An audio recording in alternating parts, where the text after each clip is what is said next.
Hi, welcome to the Recovery Daily Podcast. I'm your host, Rachel Abasi. I'm a grateful recovering alcoholic and stroke survivor.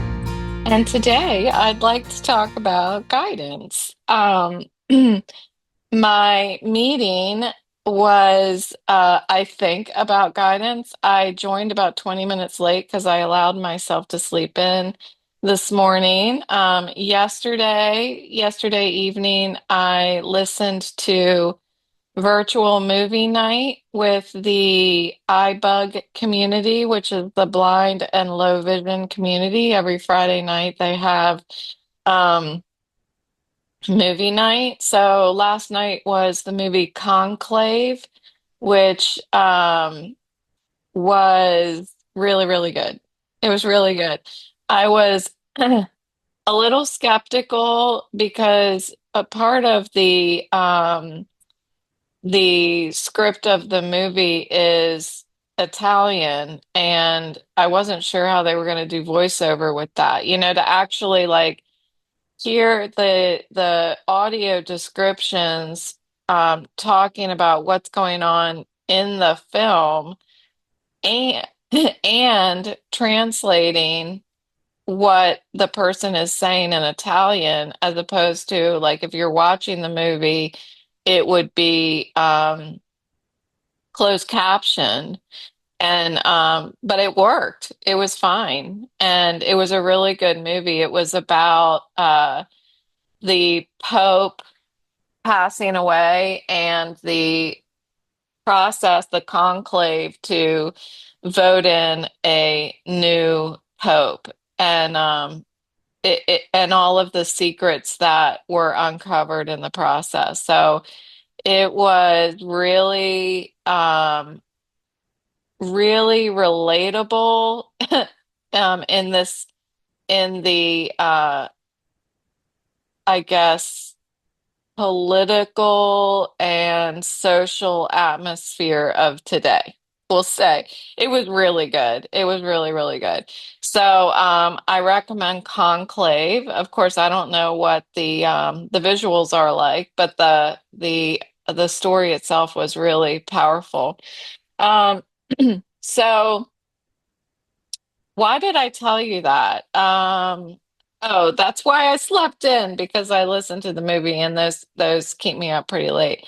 So I slept in, and when I tuned in, what I heard being repeated over and over was the word guidance. And so what I was thinking about this morning as guidance is related to my recovery is that there's so much information that is being fed to us on a daily basis. Like we have, especially in the program, um, like, okay, so before I got sober, the information overload was my own self-talk, which there's got to be several voices inside my head that are telling me different things about myself and about what I need to do in different situations. I mean, if I just had some sort of heated conversation with somebody afterwards, I had, a voice telling me I was a piece of shit. I had a voice telling me, you need to go apologize. I had a voice telling me, you're right, and you should go back and say more. I had so much going on between my two ears that I needed to stop it. I needed to turn the volume down. And the way that I did that was to drink. Now in sobriety, those voices are already turned down naturally.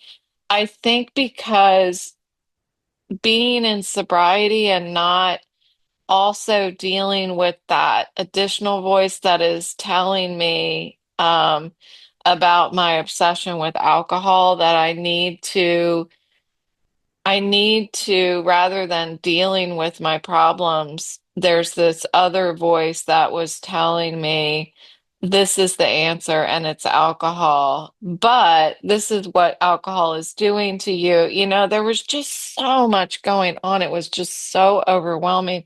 In sobriety, I have less voices, I have less self-talk that is negative, but it's still there. And and there's still at least two. There's still at least two in there that are telling me the good stuff and the bad stuff. And then in addition to that, I have my my concept of my higher power that I'm trying to pray and meditate, listen and speak to and nurture or build a relationship with.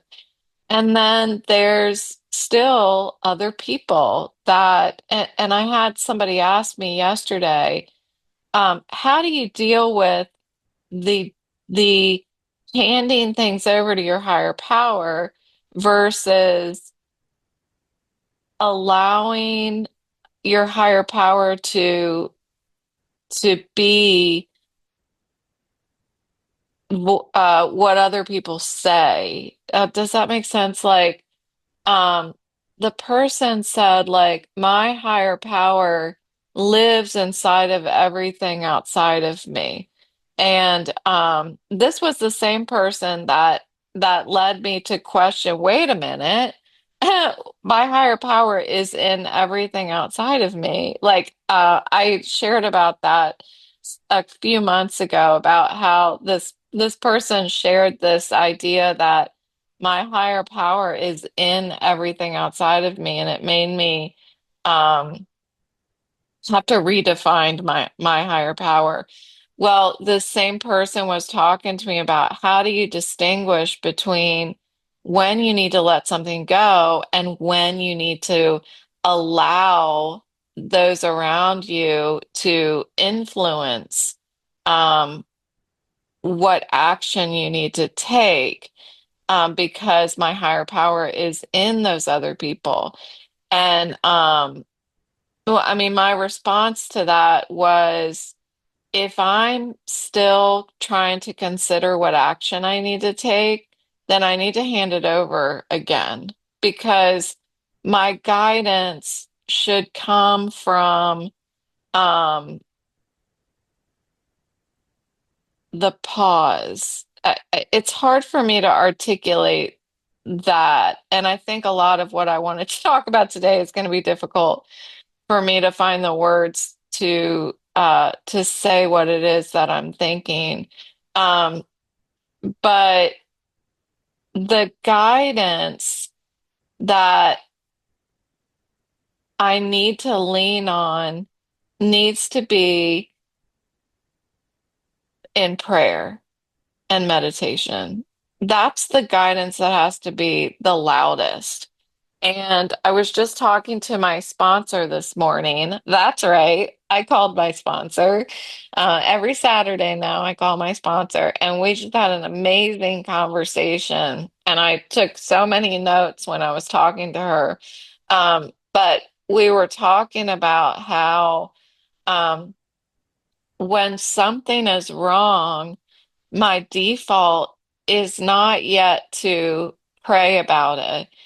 My default is, however, to express gratitude to my higher power when something good happens.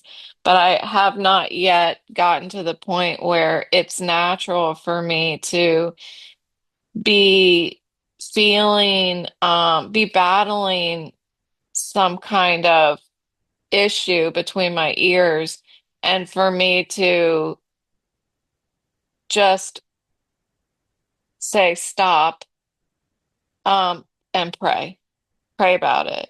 That just doesn't come natural for me, but with practice, I'm assured that it will. So with all of these different voices, for lack of a better word, with all of these like my self-talk, prayer and meditation, inspiration from other people, all of that information is coming in. How do I know what is supposed to guide me? Um, and something I heard yesterday, I don't even know where I heard it. I think I heard it in one of the meetings, I'm not sure. Um, but I heard without doubt, there is no need for faith. And that just struck me as really powerful. Um, and then to further that idea, we've talked a lot about how without pain, there is no growth. Without discomfort, there is no growth. And I was thinking this morning, I'm like, man, it's like everything positive, truly, that is exceptionally positive in our lives happens on the other side of something uncomfortable.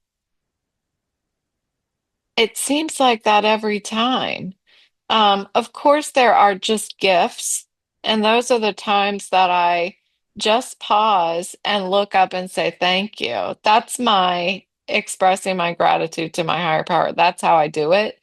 And it has become natural. But what I heard this morning is through defeat, we find liberation. That's what the reading said. So through defeat, we find freedom. That's why when I entered into sobriety, when I reached my low, that's when I was able to admit that life was unmanageable. And I began to seek the solution. And it started with my higher power. So through defeat, I began to find freedom. And then it struck me that that with the Bible, and I'm going to paraphrase because I'm still reading the Bible, but when when I thought about like from that angle of things, it said that only through death do we find everlasting life. And I was like, isn't that interesting? Like when we have a baby, which is an amazing, beautiful gift, there is a lot of pain that precedes that new life. It seems like when there is just a profound amount of joy and and beauty in life, it is preceded by something that is painful. At least that's what's going on in my head today. So, what I was talking to my sponsor about this morning was some of the same stuff that I've been talking about this week, and that is that a lot of like I have been accepting of my alcoholism. I have been accepting of my disability, but what I was challenged by my psychiatrist was there's a difference between acceptance and respecting that, you know, s- living despite, finding joy despite these challenges. And what my sponsor said is, um, we can accept something and then compliantly move forward, or we can go kicking and screaming. And the energy that is spent in the kicking and screaming just inhibits us from getting to the joy and the beauty on the other side. Um, why do we kick and scream instead of going compliantly? Because it's not what I want. And I talked about that earlier this week. I want what I want when I want it. And it's just the resistance takes more energy. One thing my sponsor said this morning was living a soundproof life. I want my life to be soundproof. And what that made me think about, just because of the meeting that I was in this morning, I was thinking that drinking is what soundproofed my life. Like the drinking was the thing that made everything quiet. And today, prayer and meditation is what quiets all of that noise. I need, again, to allow my higher power to be louder than the self-talk. And even for me, other people. Um, I get to pick and choose if other people are guiding me in the right direction. And that's hard because it goes back to what that guy was asking me. Oh, sorry, that person was asking me. How do you know when to decipher when your higher power is working through other people in your life and when he's not? Living is a hard thing. It's just freaking hard. And we don't have a manual on how to do it. There's no instructions. There's no troubleshooting guide. Ben, wouldn't it be nice if there was? Um, I was thinking in the midst of this conversation this morning with my higher power, with my sponsor, that sorry, my brain just went blank. It's okay. You guys are used to that, right? Um,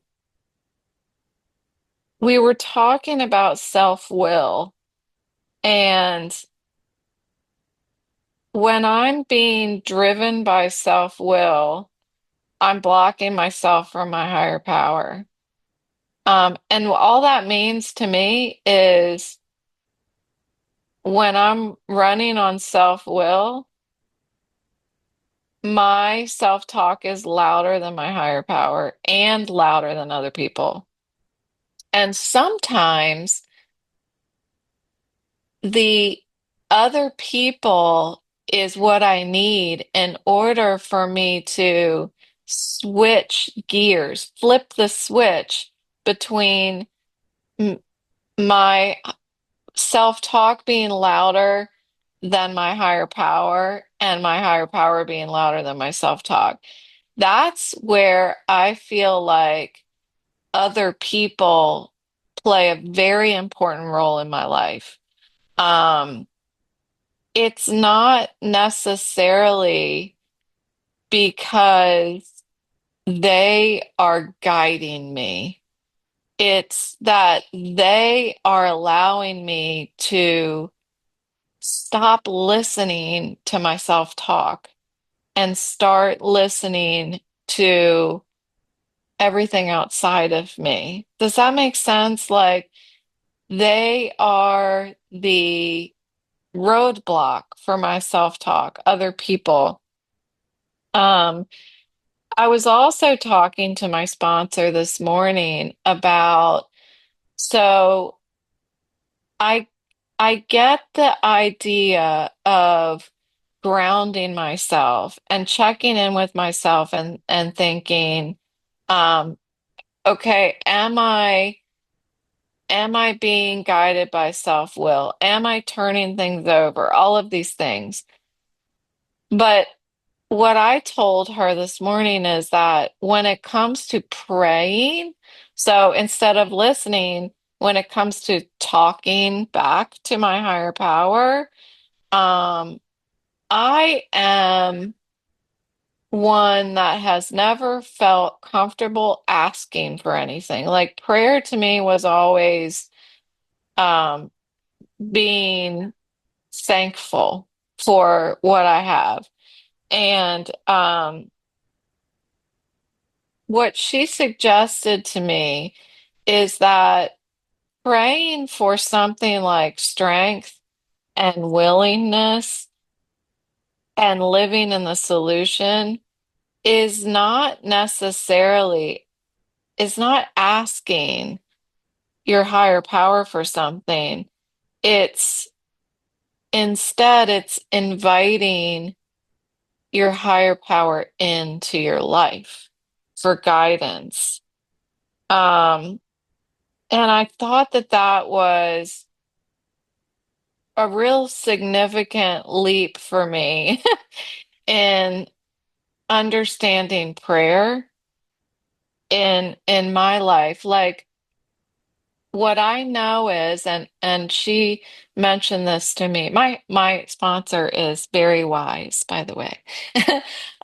What she mentioned to me was other people around us don't know what's wrong with us unless we communicate it to other people, right? That like my spouse, if something's wrong with me, I can't expect him to just know that there's something wrong. I need to communicate that there's something wrong. And I was thinking I would really benefit from saying, instead of always practicing gratitude, but add in communicating what is what I need, what is wrong and what I need. And it's not what I need materialistically. It's inviting God to help me with willingness, with living in the solution, um, with I can't find the other thing that I had written down. My eyeballs aren't working very much anymore this morning, but I really liked that idea of asking for guidance. Yeah, like with all of that information that's coming in on a daily basis, prayer, that reaction to when I'm troubled, pray, maybe what I haven't recognized is that when I'm troubled, it's it's not only okay, but it is recommended to invite God in and ask for guidance. And when I say it out loud, it's like, well, yeah, of course, but I feel like it's kind of an epiphany for me today. And sometimes these epiphanies come in a very strange and cryptic way. But that's what I'm feeling like today with on the topic of guidance and how all of this works together to make all of that noise in my head become a little more understandable and knowing when I can flip the switches, how to flip the switches to quiet down my own voice, recognize that, okay, what this other person is saying is something that I can apply to my stinking thinking. You know, I can use what this person's saying in order to adjust those switches a little bit, just enough to make my higher power a little bit louder than all the noise. And I think for me, that's the key to having the guidance that I need on a daily basis. So thank you for listening today. I hope you have a great weekend, and I will talk to you tomorrow.